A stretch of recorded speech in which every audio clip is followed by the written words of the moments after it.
साथियों, आज हम चलते हैं महाकाल उज्जैन की यात्रा पर। मज़ा आएगा।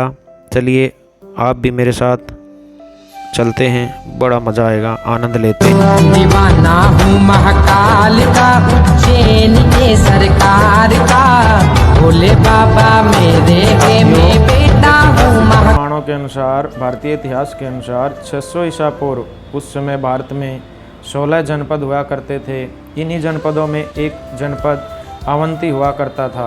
अवंती जनपद के दो भाग हुआ करते, उत्तरी भाग की राजधानी उज्जैन और दक्षिणी भाग की राजधानी महिष्मती हुआ करती थी। इसका इतिहास काफ़ी लंबा चौड़ा है। पुराणों में भी इसका उल्लेख मिलता है, महाभारत में भी इसका उल्लेख मिलता है, जैन ग्रंथों में भी महाकाल नगरी उज्जैन का उल्लेख मिलता है। भारत में कुंभ मेले के आयोजन का प्रथम लिखित वर्णन बौद्ध तीर्थयात्री हवेन सांग के लेखों से मिलता है। महाराज हर्षवर्धन के शासनकाल में कुंभ मेले का वर्णन है। नासिक शहर में गोदावरी के तट पर कुंभ मेले का आयोजन किया जाता है। प्रयाग शहर जो पहले इलाहाबाद था, प्रयाग में संगम नदी के किनारे पर, गंगा यमुना सरस्वती के किनारे पर, और हरिद्वार माँ गंगा के नदी के किनारे पर कुंभ का आयोजन किया जाता है। और उज्जैन में जहाँ हम आज यात्रा करेंगे, शिप्रा नदी के किनारे पर कुंभ का आयोजन किया जाता है। महाकवि कालिदास के महान काव्य की रचना मेघदूत और शाकुंतलम जैसे महाकाव्यों की रचना भी उज्जैन में की गई। उज्जैन में यदि आप जहाज से उज्जैन आना चाहते हैं तो निकटतम हवाई अड्डा 53 किलोमीटर दूर देवी अहिल्याबाई होलकर हवाई अड्डा मार्ग से भी आप बस या अपनी गाड़ी से उज्जैन पहुँचें। रेलवे द्वारा आप उज्जैन पहुँच रहे हैं तो पश्चिमी जोन का ये उज्जैन रेलवे स्टेशन है, जिससे लगभग 2 किलोमीटर महाकाल उज्जैन का ये मंदिर स्थित है। आप रेल से भी अपनी यात्रा कर सकते हैं। साथियों, अब हम पहुंच गए हैं इंदौर इंटरसिटी रेल से, जो नई दिल्ली से चलती है, और सुबह का भी ये समय है। Nagda railway station, Ujjain railway station से थोड़ी दूर पहले यहाँ पर अब जलपान चाय नाश्ता किया जा रहा है। नागदा में रेल का ठहराव लगभग 25 मिनट का होता है, क्योंकि यहाँ पर रेल का इंजन चेंज होता है।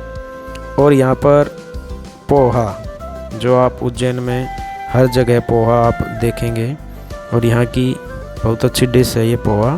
वैसे तो पूरे उत्तर भारत में पोहा मिल जाता है, बनाया भी जाता है। और जलपान चाय नाश्ते के बाद अब हमारी रेल पहुँच चुकी है नागदा से चलकर उज्जैन। अब हम रेलवे स्टेशन पर पहुँच गए हैं साथियों। अब यहाँ से आगे की यात्रा शुरू करते हैं। उज्जैन जंक्शन आप देख पा रहे होंगे, और यहीं से अब चलेंगे हम उज्जैन महाकाल के लिए आगे की यात्रा। और यहाँ से बाहर निकलने के बाद साथियों, आप रिक्शा से, ऑटो से, टैक्सी से, सबसे पहले तीर्थयात्री या श्रद्धालु हमारा जत्था भी जा रहा है शिप्रा नदी की ओर। शिप्रा नदी यहाँ पर रामघाट, जी हाँ, रामघाट उज्जैन का बहुत ही विशेष महत्वपूर्ण घाट है। जब हम उज्जैन रेलवे स्टेशन पर उतरे तो रेलवे स्टेशन से जैसे ही आप बाहर आते हैं, आपको auto, rickshaw, battery rickshaw, taxi, ये आपको वहाँ मिल जाते हैं। और ये यात्रियों के हिसाब से, जी हाँ, यात्रियों के हिसाब से आपसे बताते हैं कि हम आपको शहर के अंदर और शहर के बाहर, जैसे शहर के अंदर आप महाकाल, हरसिद्धि आश्रम, गणेश मंदिर आदि दिखाएंगे, और बाहर जो भी दर्शनीय स्थल हैं, काल भैरव, गढ़कली का मंदिर, भरथरी की गुफा आदि, जो भी आप देखना चाहेंगे तो आपको ये प्रोवाइड करवा देते हैं। उस हिसाब से अपना किराया बता देते हैं, और लगभग जो जो से आप देखना चाहेंगे आपको दिखा देते हैं। जो भी तीर्थ स्थल। और हमने भी इस ऑटो वाले भैया जी को पूरे दिन के लिए अपने साथ जोड़ लिया। और अब आ गए हैं हम शिप्रा नदी के किनारे पर। शिप्रा नदी का ये किनारा बहुत ही सुंदर, आनंदमय, एकदम अलग सा आनंद यहाँ पर आपको आएगा। यहाँ के मंदिरों को, यहाँ के घाटों को देखकर आपका मन बहुत ही प्रसन्न हो जाता है। देखिए कितना सुंदर ये घाट है। और इस घाट पर आकर तीर्थयात्री या श्रद्धालु या जो भी यात्री आते हैं वो आने के बाद शिप्रा नदी में स्नान करते हैं। शिप्रा नदी मोक्षदायिनी उत्तर वाहिनी शिप्रा नदी और महाकाल की गंगा के रूप में इसे माना जाता है। साथियों, थोड़ा सा यहाँ हम शिप्रा नदी के इतिहास के बारे में जानते हैं। देखिए, जब समुद्र मंथन होता है, देवताओं और असुरों के बीच 12 दिन तक ये युद्ध होता है अमृत कलश को लेने के लिए। और इस युद्ध में अमृत कलश से कुछ बूंदें धरती पर गिर जाती हैं। धरती पर ये बूंदें 3 नदियों में गिरती हैं, गंगा, गोदावरी और शिप्रा नदी। शिप्रा नदी पर राम घाट माना जाता है कि भगवान श्री राम ने अपने माता पिता का तर्पण यहीं पर किया था। और इसी घाट पर स्नान करने के बाद अब हम चल पड़े हैं महाकाल बाबा के दर्शन के लिए। रास्ते में जो जो दर्शनीय स्थल आते हैं मैं उनके बारे में आपको विस्तार से बताता जा रहा हूँ। अब देखिए ये रास्ता, इस गली में से राम घाट से निकलते ही यहीं पर से रास्ता महाकाल मंदिर के लिए जाता है।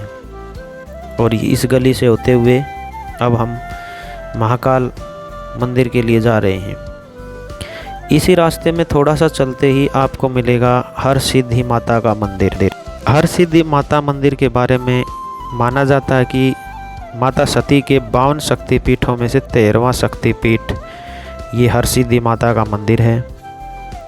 यहाँ पर माता सती के बाएं हाथ की कोहनी के रूप में 13वां टुकड़ा उज्जैन के भैरव पर्वत नामक स्थान पर गिरा था। कुछ लोगों का मानना है कि राजा वीर विक्रमादित्य माता हरसिद्धि को समय गुजरात से यहाँ लेकर के आए थे। इसके बाद जैसे ही आप थोड़ा सा आगे चलेंगे आपको ये शेर की मूर्ति चौराहे पर मिलेगी। इसी चौराहे से आपको लेफ़्ट लेते हुए काल भैरव बाबा के मंदिर के लिए जाना है। यहाँ पर आपको उज्जैन के 7 विशाल सरोवरों में से एक रुद्र सागर मिलेगा, जिसका अर्थ होता है चिंताओं को दूर करने वाला। और इसी रुद्र सागर से थोड़ा सा आगे चलते ही आपको मिलेगा वीर विक्रमादित्य का ये टीला। देखिए, एक रोचक बात ये भी है, महाकाल के अलावा उज्जैन की पहचान विक्रमी संवत चलाने वाले राजा वीर विक्रमादित्य के नाम पर भी इस नगर की पहचान की जाती है। और हर रोज़ राजा वीर विक्रमादित्य की यहाँ पर पूजा होती है। महान प्रतापी वीर विक्रमादित्य की 30 फुट विशाल प्रतिमा यहाँ पर बनाई गई है। इसके बाद साथियों हम चलते हैं, देखिए आगे अब हमारा ये जत्था यहाँ पर इकट्ठे हो रहे हैं। हम उज्जैन महाकाल मंदिर दर्शन मार्ग यहीं पर इकट्ठे होकर के आप अपने बैग, अपने जूते यहाँ पर बाहर स्टैंड बने हुए हैं प्रसाद वालों के पास जमा करा करके लड्डू गोपाल जी भी महाकाल के दर्शन के लिए जा रहे हैं। साथियों, ये वही रास्ता है जहाँ से आप अपने बैग, जूते आदि जमा करवाने के बाद महाकाल दर्शन के लिए आगे बढ़ते हैं। और इस मंदिर पर सुरक्षा कारणों की वजह से मोबाइल पूर्णतः प्रतिबंधित है। आप मोबाइल जमा करवा कर ही अंदर जा पाएंगे। और मोबाइल जमा होने के बाद आपको लाइन में लगाया जाता है, आपकी अच्छे से तलाशी ली जाती है ताकि कोई भी भगत श्रद्धालु यात्री मोबाइल ना लेके जाए। साथियों, अब मैं दिखाता हूँ आपको ये जब हम दर्शन करने के बाद बाहर आते हैं तो अभी नया रूप उज्जैन महाकाल का बाहर मंदिर परिसर के बाहर देखिए कितनी सुंदर सुंदर मनमोहक आनंद देने वाली विशाल और सुंदर मूर्तियाँ आपको देखने पर यहाँ पर मिलेंगी। देखिए, जब तक हमारा ये यात्री जत्था यहाँ पर इन मूर्तियों का आनंद लेता है, तो चलिए दोस्तों, मैं आपको इस मंदिर के इतिहास के बारे में कुछ मोटी मोटी सी जानकारी आपके साथ शेयर करना चाहूँगा। देखिए, हिंदू जैन बौद्ध धर्म का केंद्र उज्जैन नगर रहा है। स्कंद पुराण में भी इसका वर्णन किया गया है। मंगल ग्रह की उत्पत्ति का स्थान उज्जैन को माना गया है। अग्नि पुराण के अनुसार उज्जैन मोक्षदायिनी नगर है, देवताओं का नगर है और महाकाल 12 प्रसिद्ध ज्योतिर्लिंगों में से एक। भारतीय समय की गणना का केंद्र भी उज्जैन को माना गया है। महाकाल को उज्जैन का विशिष्ट पीठासीन देवता माना गया। और साथियों, पूरे भारत से उज्जैन में यात्री दर्शन करने के लिए आते हैं और ऐसा बताया जाता है कि उज्जैन में इतने मंदिर हैं कि यदि आप बैलगाड़ी अनाज से भरकर एक एक मुट्ठी अनाज प्रत्येक मंदिर में डालते हुए चलेंगे तो अनाज खत्म हो जाएगा, उज्जैन के मंदिर खत्म नहीं होंगे। साथियों, दक्षिण मुखी ज्योतिर्लिंगों में से एक महाकाल का ये मंदिर। महाकाल काल चक्र के प्रवर्तक हैं और माना जाता है कि दर्शन मात्र से ही व्यक्ति को अकाल मृत्यु से मुक्ति मिल जाती है। अति प्राचीन काल से ही महाकाल का ये मंदिर उज्जैन में स्थित है। बहुत पहले राजा भोज के पुत्र उदयादित्य ने इसका जीर्णोद्धार करवाया था। उसके बाद क्षतिग्रस्त होने पर 1734 ईस्वी में दीवान रामचंद्र राव ने इसका जीर्णोद्धार करवाया गया था। इसके 2 तल हैं। प्रथम तल पर विशालकाय ज्योतिर्लिंग महाकाल का ज्योतिर्लिंग स्थापित है और इससे दूसरे तल पर महानाग चंद्रेश्वर का मंदिर है, जो साल में नाग पंचमी पर ही इसके कपाट खुलते हैं और साल में एक बार ही इसके दर्शन होते हैं। और इसी प्रांगण में रामदास संत रामदास द्वारा स्थापित हनुमान जी मंदिर भी है। और उसके दर्शन के बाद साथियों, देखिए, उज्जैन एक ऐसा नगर है, यहाँ पर गर्मियों के दिनों में गर्मी ज़्यादा और सर्दियों के दिनों में सर्दी ज़्यादा होती है। तो कब आए आप? मार्च से अप्रैल में और अक्टूबर से नवंबर, ये महीने यहाँ पर बहुत अच्छे होते हैं क्योंकि मौसम अनुकूल होता है।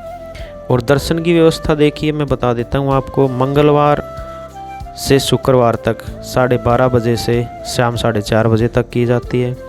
शनिवार, रविवार और सोमवार को ज़्यादा भीड़ होती है। दर्शन करने के बाद जैसे ही आप बाहर आते हैं बड़ा गणेश मंदिर से होते हुए, तो आप देखिए यहाँ पर इस गली में हर तरफ आपको रेस्टोरेंट और खाने के ये पोहा वाले आपको नज़र आएंगे। आप अपने बजट के अनुसार यहाँ पर भोजन का आनंद लें। अब साथियों देखिए, मैं आपको दिखा देता हूँ अलग अलग रेस्टोरेंट, अलग अलग ये दुकानें, भोजनालय, चिंतामणि भोजनालय। यहाँ पर आप अपने अनुसार, अपने बजट के अनुसार, अपनी पसंद के खाने के अनुसार अपना लंच करें। और हमारे इस यात्री जत्थे ने भी यहाँ पर भोजन किया। हमने इस भोजनालय में भोजन किया, बड़ा ही स्वादिष्ट शुद्ध शाकाहारी भोजन हमें यहाँ पर मिला। और आप भी अपनी पसंद के अनुसार देखते जाएं और खाते जाएं। देखिए, यहाँ पर महाराष्ट्र, पंजाबी, मारवाड़ी के बाद हमारा ये यात्री जत्था अब चल पड़ा है राजा भर्तृहरि की गुफा के दर्शन करने के लिए। रास्ते में इन मनोहर प्राकृतिक नज़ारों का दृश्य का आनंद लेते हुए देखिए, जब तक राजा भर्तृहरि की गुफा के पास हमारा यात्री जत्था पहुंचता है, थोड़ा से मैं इसका इतिहास आपको बता देता हूं। लगभग 2500 वर्ष पहले, 2500 वर्ष पहले राजा भर्तृहरि को, उज्जैन के ही राजा थे, इनको गुरु गोरखनाथ जी मिल जाते हैं। उनसे इनकी मुलाकात होती है। मुलाकात के बाद इन्होंने वैराग्य धारण कर लिया और इसी गुफा में राजा 12 वर्ष तक कठोर तपस्या की। तपस्या के बाद उनको ज्ञान प्राप्त हुआ। शिप्रा नदी के तट पर ही ये राजा भर्तृहरि की गुफा स्थित है, आप देख पा रहे होंगे। अब देखिए अंदर के दृश्य हम देखते हैं। अच्छा साथियों, जब राजा भर्तहरि ने कठोर तपस्या के बाद ज्ञान प्राप्त कर लिया था तो देवराज इंद्र को भय हो गया था कि कहीं राजा भर्तहरि उनके सिंहासन के लिए खतरा ना बन जाएं, और इसी की वजह से उन्होंने एक भारी पत्थर यहाँ पर गिरा दिया था, जिसको राजा भर्तहरि ने अपने एक हाथ से रोक के रखा था। आज भी उस पर इसके निशान हैं। राजा भर्तहरि की गुफा यहाँ पर देखिए, और धीरे धीरे दर्शन करने के बाद हम आगे बढ़ते हुए यहाँ पर गुफा में जाने का ये रास्ता है। बड़ा तंग और संकीर्ण सा ये रास्ता है। सीढ़ियाँ उतर के नीचे जाया जाता है। नीचे इसकी ऊंचाई मात्र 8 फीट है, और यहाँ पर एक शिवलिंग है जहाँ पर कोई न कोई साधु महात्मा आपको ज़रूर मिलेंगे। यहाँ पर धुआं भी चलता रहता है। कई यात्रियों को यहाँ पर ऑक्सीजन की कमी भी महसूस होती है, और यहाँ पर राजा भर्तहरि की प्रतिमा भी है, और इसी प्रतिमा के पास आपको एक गुफा का रास्ता और दिखाई देता है। ऐसा माना जाता है कि इसी रास्ते से राजा भर्तहरि चारों धाम की यात्रा करते थे, और ये भी माना जाता है कि यहीं से एक रास्ता काशी विश्वनाथ चुनारगढ़ नामक पहाड़ी पर निकलता है। और इस गुफा की दर्शन के बाद साथियों अब हम चल पड़े हैं आगे यात्रा पर। इस शहर में बहुत सारे मंदिर दर्शनीय स्थल आपको देखने को मिलेंगे। इन मंदिरों के दर्शन करने के बाद अब हम पहुंच गए हैं स्थिरमन गणेश मंदिर। देखिए गौरी माँ के लाडले रिद्धि सिद्धि के देवता, सनातन धर्म में सबसे पहले पूजे जाने वाले गणेश देवता के मंदिर के दर्शन के बाद अब हम आ गए हैं गढ़कालिका के देवी मंदिर में। देवी मंदिर ऐसा माना जाता है कि कालिदास इनके बड़े कट्टर उपासक थे। हजारों दर्शक हर रोज़ यहाँ पर दर्शन करते हैं। इस मंदिर की स्थापना महाभारत काल से मानी जाती है, और बताया जाता है कि गढ़कालिका देवी मंदिर की जो मूर्ति है वो सतयुग की है। साथियों, इस मंदिर का जीर्णोद्धार राजा हर्षवर्धन के द्वारा करवाया गया था। गढ़कालिका मंदिर दर्शन के बाद अब हम अष्ट भैरव में से एक शहर के संरक्षक देवता काल भैरव को समर्पित हिंदू मंदिर महाकाल के सिपाही काल भैरव के इस मंदिर में चलते हैं। शिप्रा नदी के तट पर स्थित यह मंदिर। साथियों, इस मूल मंदिर का जो निर्माण है भद्रसेन नाम के एक अज्ञात राजा ने करवाया था। स्कंद पुराण में भी इसका जिक्र मिलता है। काल भैरव बाबा के मंदिर में आजकल शराब भी चढ़ाई जाती है, और ऐसा माना जाता है कि जब तक आप काल भैरव के दर्शन नहीं करेंगे तो महाकाल की यात्रा आपकी अधूरी ही रह जाती है। और अगर सच्चे मन से कोई यहाँ पर दुआ मांगता है तो उसकी दुआ भी काल भैरव बाबा पूरी कर देते हैं। काल भैरव बाबा के दर्शन के बाद साथियों अब हम लेके चलते हैं आपको मंगलनाथ मंदिर में। महाकाल के मंदिर से 5 किलोमीटर दूर यह मंदिर है। ऐसा माना जाता है कि इसके ऊपर ही मंगल ग्रह का निवास है। ग्रहों की दिशा किसी आदमी की खराब हो जाती है तो उन दिशाओं को सुधारने के लिए यहाँ पर पूजा पाठ किया जाता है। विधि विधान के लिए यहाँ पर पंडित हर समय उपलब्ध रहते हैं।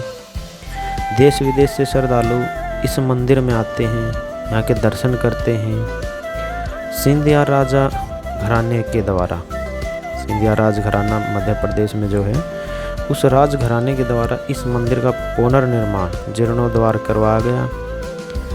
यहाँ पर ऐसा माना जाता है जो इस मंदिर में दर्शन करने के लिए आता है, भगवान मंगलनाथ उस श्रद्धालु के, उस यात्री के अमंगल को भी मंगल में बदल देते हैं। श्रद्धालु बड़ी आस्था के साथ अपने मन की मन्नत मांगने के लिए इस मंदिर में साथ ही एक दो बात जो जानकारी बीच में रह गई थी वो मैं आपके साथ शेयर करना चाहता हूँ।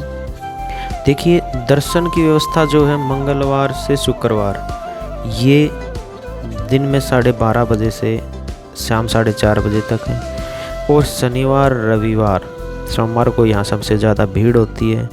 आरती के बारे में साथियों, आरती भस्म आरती, ताजी चिता की भस्म से महाकाल की भस्म आरती की जाती है।